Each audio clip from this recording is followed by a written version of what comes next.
Hi guys, welcome back to my channel. I'm sorry I haven't been vlogging as regularly. I've been really busy at the moment. However, in my last vlog, I did a Q&A, and one of the questions that was regularly asked was how I kind of combat awkward social situations and get through social events and things like that without going back on the diet and, yeah, staying on track. So this is a very, very good question, and that's why I thought I would address a whole vlog to it. I think that most of you will go through this when you are starting such a restrictive diet like this before you're actually comfortable in saying that it is a lifestyle change for you. When I first started the diet, I was in a very confined environment. I was working on a yacht and there were about 30 crew members. Our food was cooked for us and it was awkward saying no. It was really awkward saying no to these like beautiful meals that the chefs had prepared, and also explaining myself and as to why I was doing the diet. So for me personally, and I know there are some of you out there who are doing the same, you're not doing it for weight loss, you're also doing it for the other benefits such as the mental and physical performance, like cognitive improvement, mental clarity, if you're combating like disease or reducing inflammation. There are so many different benefits for this diet, and weight loss is probably the most highlighted benefit.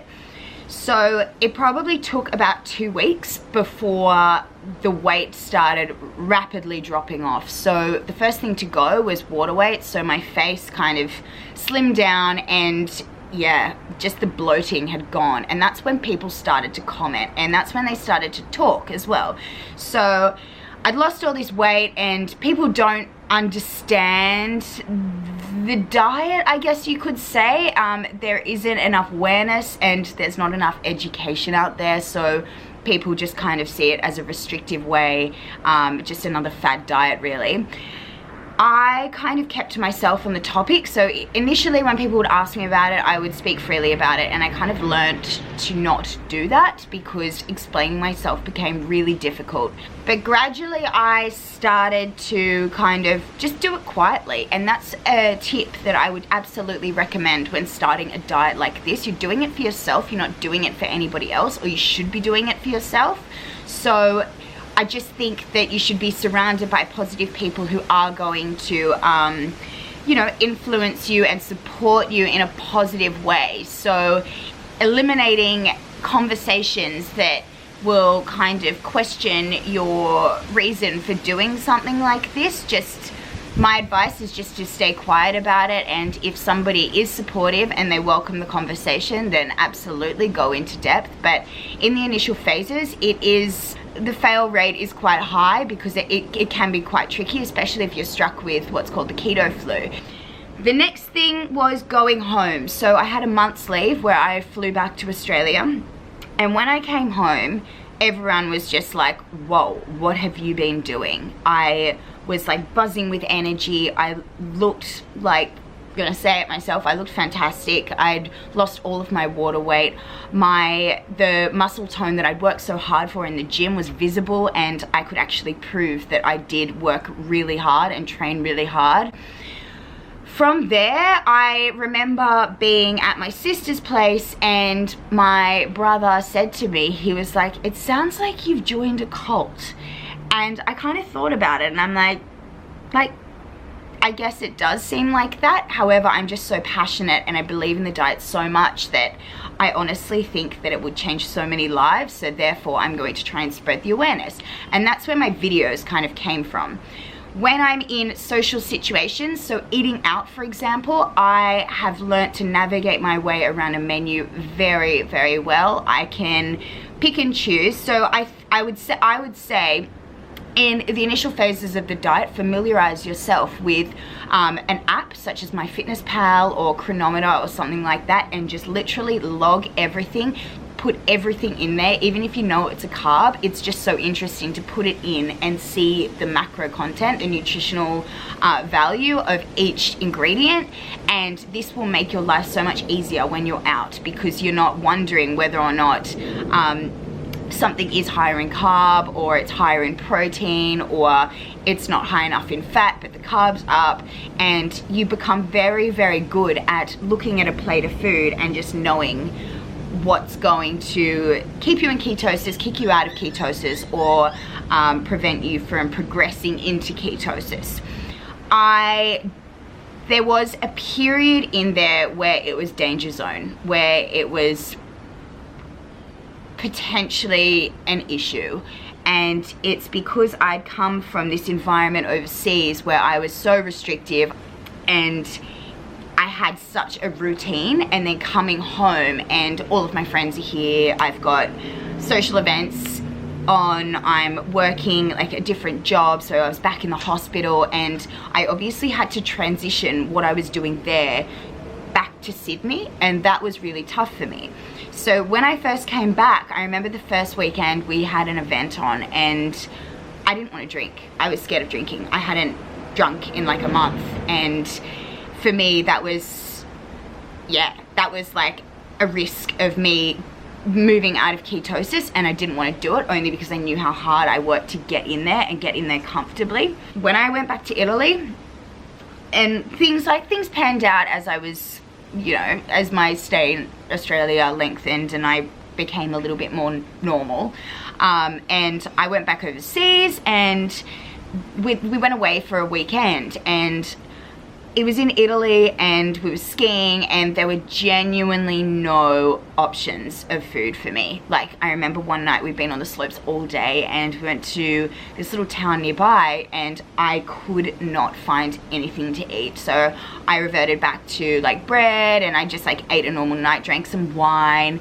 and I freaked out the next day. I was like, oh my gosh, because that was like my first, I don't like using the term cheat meal, but that was the first weekend where I had kind of just like let loose a little, like I hadn't stressed about my food. And then the next morning I woke up and I was like, I feel gross, like I know that I'm out of ketosis, and I don't know how hard it's going to be to get back in, because it was the first time falling out.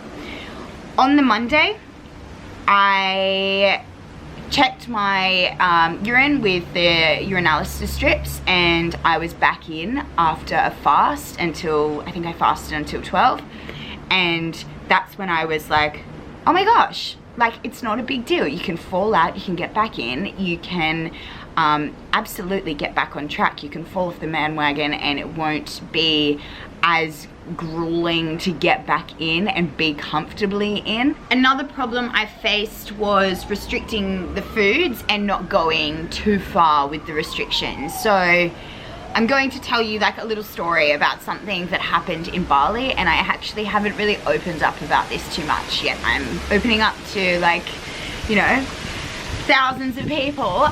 So when I was in Bali, I was with my boyfriend at the time, and it was his birthday, and I had been eyeing off all these delicious like vegan treats, like all these cakes and things like that were in the cabinets of all the amazing cafes in Bali.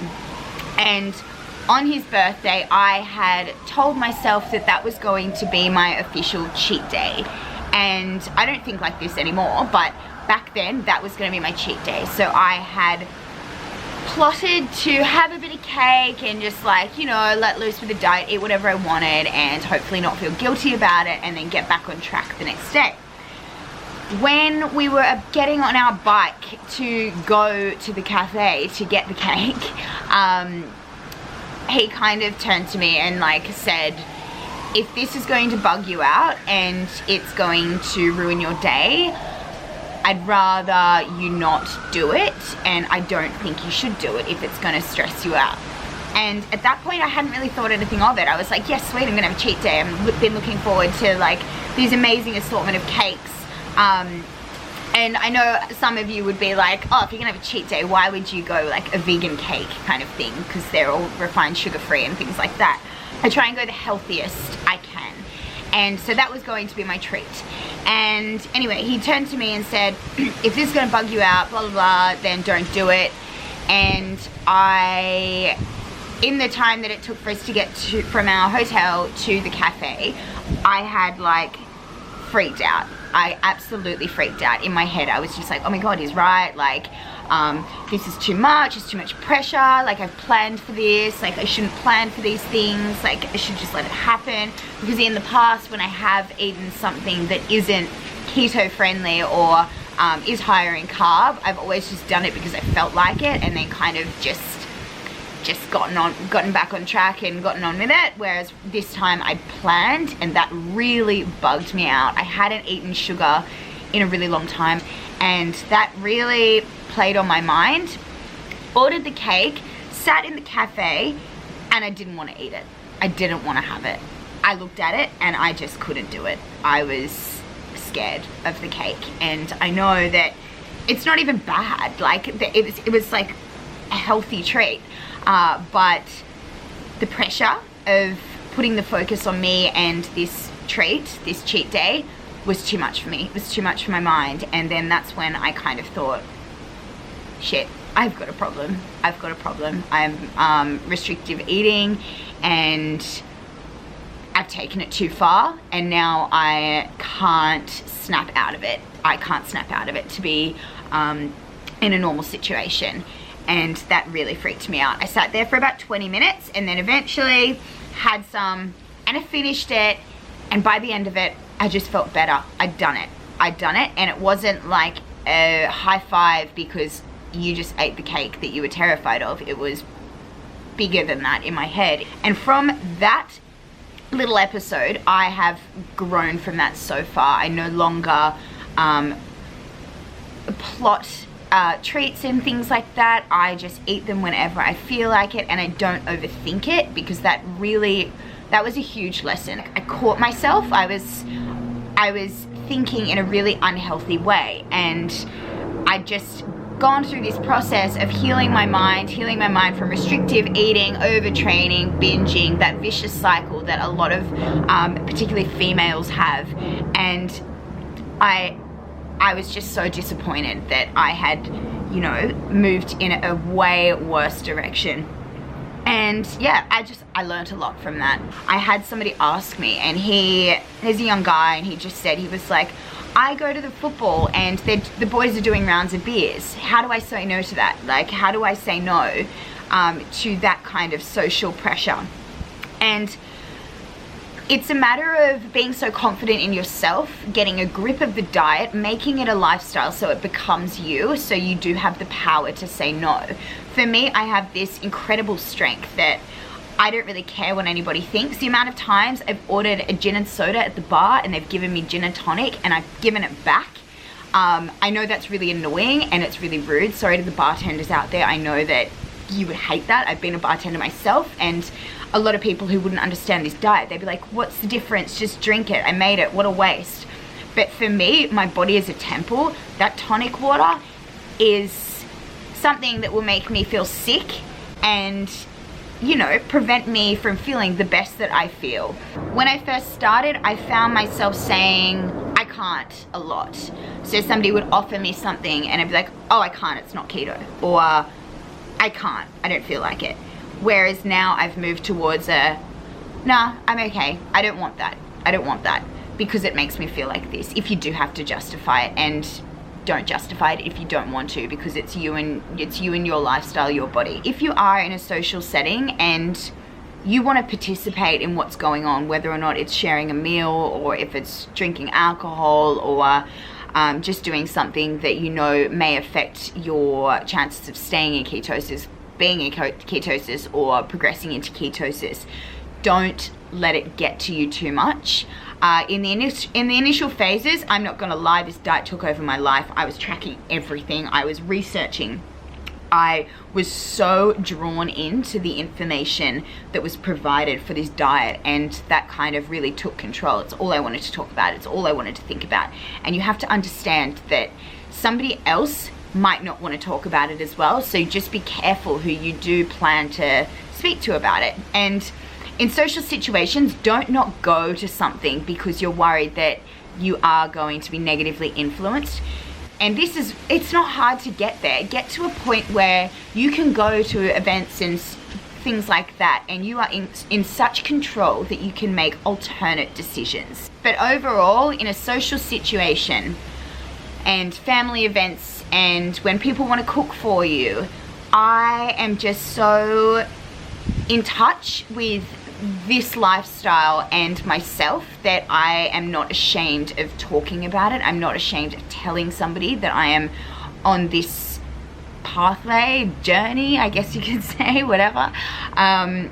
And I'm proud, like I am really proud to be feeling and looking the way I am today, and I don't think that that should be something that anybody should be ashamed of if they are so happy with themselves, if they're confident, if they are living and breathing a new lifestyle, if honestly, if it's doing wonders for your mental health in particular, then you are on the right track. Gaining control of your appetite is absolutely a benefit of this diet. Appetite suppression is amazing. So when you're at work and you're tired, you got the 3 p.m. slump, which you are still going through because you're not fat adapted, because I promise you that will go away.